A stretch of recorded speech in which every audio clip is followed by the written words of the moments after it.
Hello and welcome friends, welcome back to my YouTube channel again. आज हम एक decoding के लिए एक सीन लेंगे जो एनिमल मूवी का है।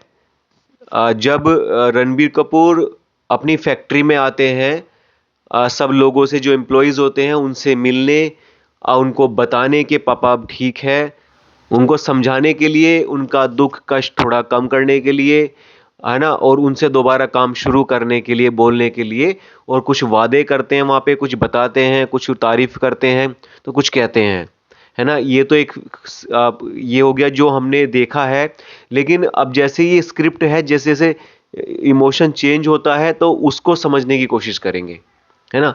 फ़िल्म का सहारा नहीं लेंगे, फ़िल्म की स्टोरी या कहानी वो हमें पता है, हमने देखा है कि ऐसे-ऐसे है। लेकिन एक हम स्क्रिप्ट के हिसाब से जितनी हमारे पास लाइन्स हैं, जितने डायलॉग्स हैं, उनसे ही हम समझने की कोशिश करेंगे। तो पहले वो आते हैं, बॉडी लैंग्वेज उनकी कॉन्फिडेंट और सर्चिंग है, नज़र देख रही है और सबको देखती जा रही है ना? तो इस तरह की, मतलब इस तरह के जेस्चर या इस तरह का एक सीन है, मोमेंट है, ऐसे रखना है, वो तो डायरेक्टर ने बता दिया। लेकिन अब हम उसको और बेहतर तरीके से कैसे समझेंगे? कहानी भी हमें बता दी जाती है, स्क्रिप्ट है, कहानी है, स्टोरी है, सिचुएशन ऐसे-ऐसे है। लेकिन ऑडिशन क्रैक करने के लिए ऑडिशन में भी बताते हैं, लेकिन बहुत बार डिटेल्स नहीं देते हैं, ब्रीफ नहीं देते हैं, तो हमें समझने में हेल्प होगी। और जैसे-जैसे हम एक्टिंग करेंगे, वो जब हम एक्टिंग करते जाएँगे तो वो लाइन के हिसाब से, डायलॉग के हिसाब से वो इमोशन भी चेंज होने आने चाहिए। तो बोलते हैं, शुरू में जैसे वो आते हैं, देखते हैं, खड़े होते हैं, देखते हैं, फिर स्टार्ट करते हैं वो मोनोलॉग अपना।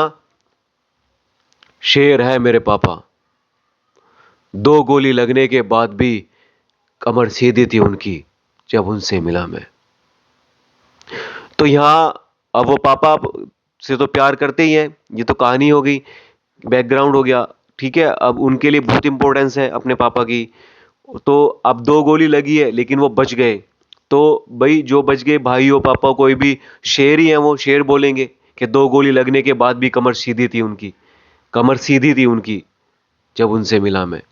उनसे मिला मतलब जब मिले, वो आए, मिले, तो कॉन्फिडेंट, एक ब्रेव ब्रेव फील होगा, आवाज़ में कुछ भारीपन सा आएगा, ब्रेवरी दिखेगी, है ना।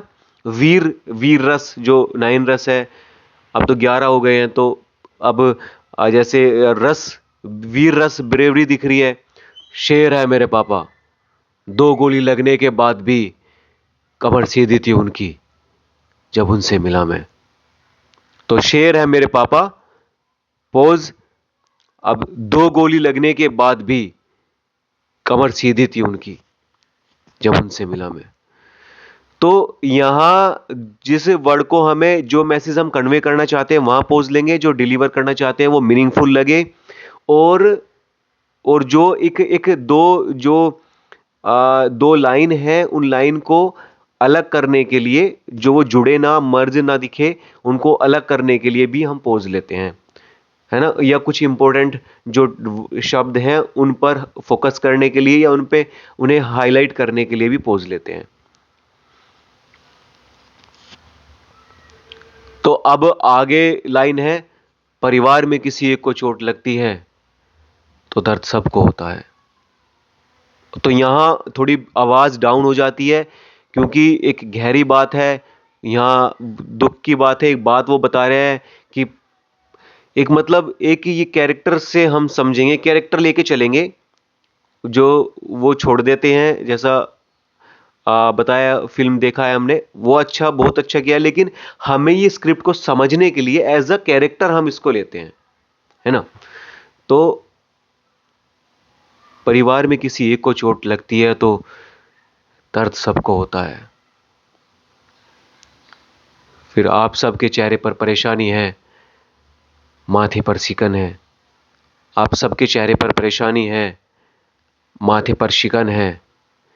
इसलिए मैंने ज़रूरी समझा कि मैं, बलबीर सिंह का बेटा, खुद यहाँ आऊँ, और पूरे स्वास्तिक परिवार को बताऊँ कि पापा अब सेफ है।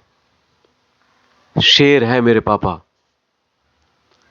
2 गोली लगने के बाद भी कमर सीधी थी उनकी, जब उनसे मिला मैं। परिवार में किसी एक को चोट लगती है तो दर्द सबको होता है। आप सबके चेहरे पर परेशानी है, माथे पर शिकन है। इसलिए मैंने ज़रूरी समझा कि मैं बलबीर सिंह का बेटा